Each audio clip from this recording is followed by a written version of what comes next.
Everybody, what's going on? Welcome back to Personal Mastery Training, the podcast where I'm your host, Alvin Brown.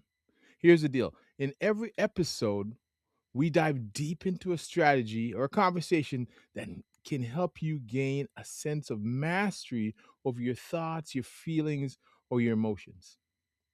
We're to help you to rewrite the narratives that keep you stuck, moving you from a place of silent suffering to a place of purposeful action. Remember, our core philosophy is this: we don't want to just get through a challenge or through our doubts and fears. What we want to do is get from them, learn from them, because guaranteed, if you do not learn from them, you will repeat them. Today is a strategy episode. It's just you and me unpacking a psychological trap that I see a lot of high performers and everyday seekers fall into the same thing far too often. Here it is: it's where you're arguing for your limitations, your restrictions. And the thing is, you don't want to be winning the wrong argument. Stop defending your limitations. Here's the deal: have you ever found yourself in a heated debate, perhaps with a spouse, your coach, or even just a voice in your head, where you are fighting tooth and nail to prove why you can't do something? We've all been there.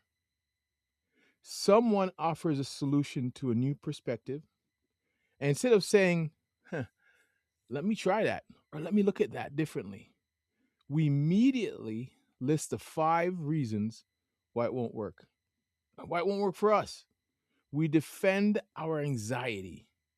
We justify why our procrastination is happening, and we protect our limited personality traits like they were sacred relics. We hang on to them.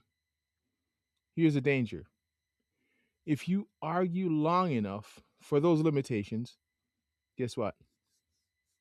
You get to keep them. When you win the argument, you're just not a morning person, whatever it is you're saying to yourself, or what people like me don't get those opportunities. It always happens to me, those generalizations. You have successfully defeated the very person trying to help you. You know who that is? Yourself. You've built a fortress around your shortcomings. And while it feels safe inside that fortress, it's actually a prison that you've built for yourself. Well, here's the reason why we dig in. Why do we do this?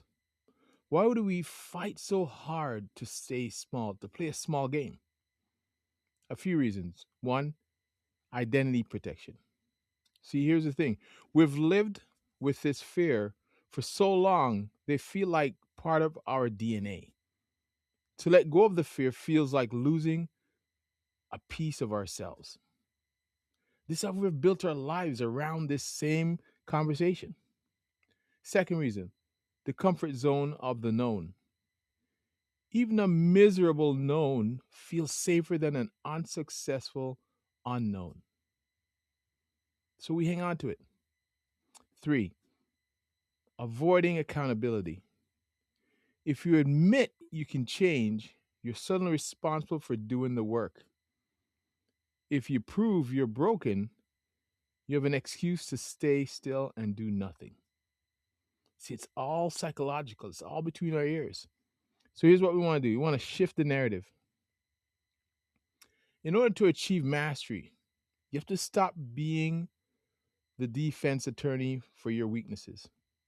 Instead, I want you to start becoming the prosecutor of your limited beliefs.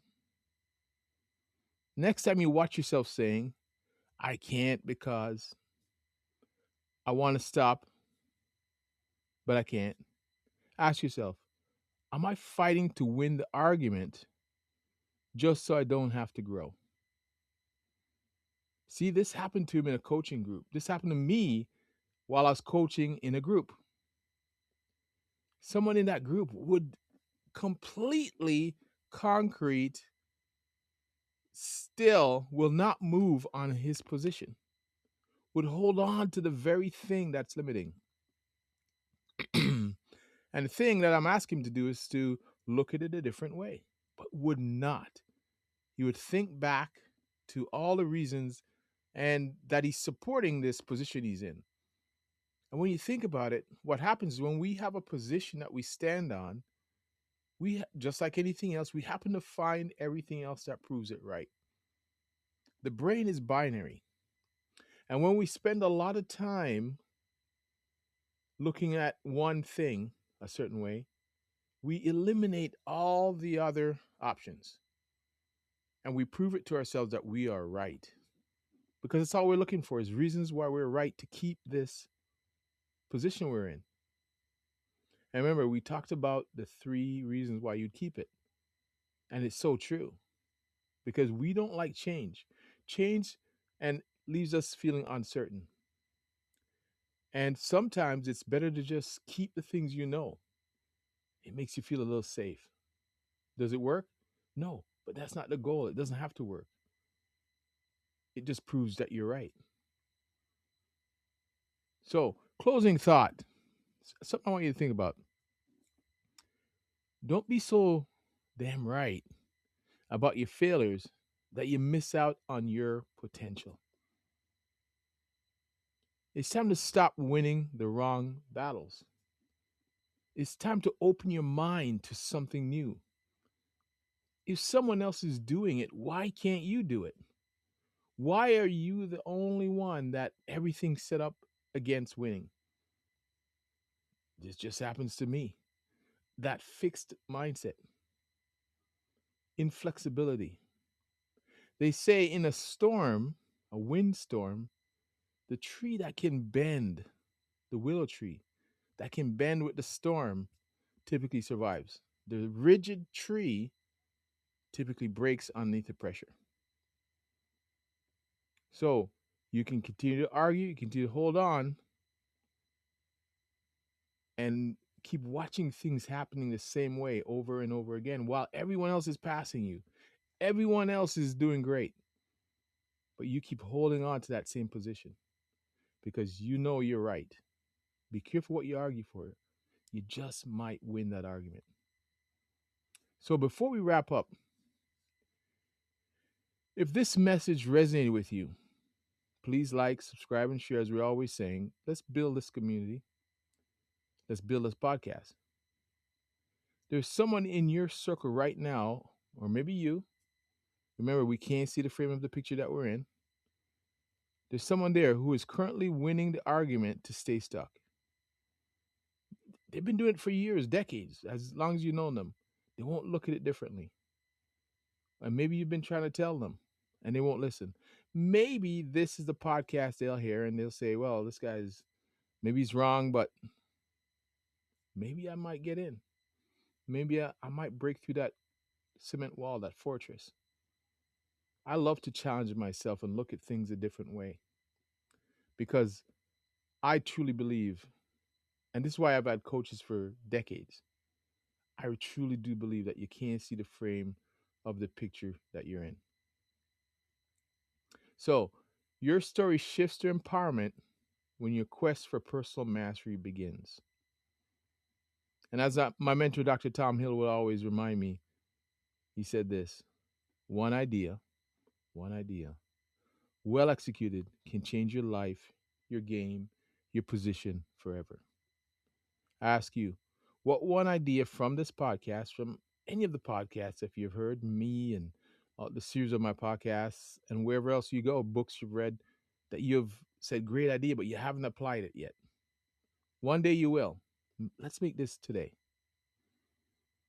For me, in this episode, maybe it's just the simple act of catching yourself in a yes, but, dot, dot, dot, moment and change it to yes and whatever it is, execute. Information and education without application is just entertainment. It's nice to be entertained, but at some point, you got to shoot the puck. You got to release and let it go. All right. I hope this episode you find value in it. I hope it was a trigger for you to let go of the arguments you hold on to that are keeping you stuck and find your way. All right. On to next time. Peace, love, soul. We're out.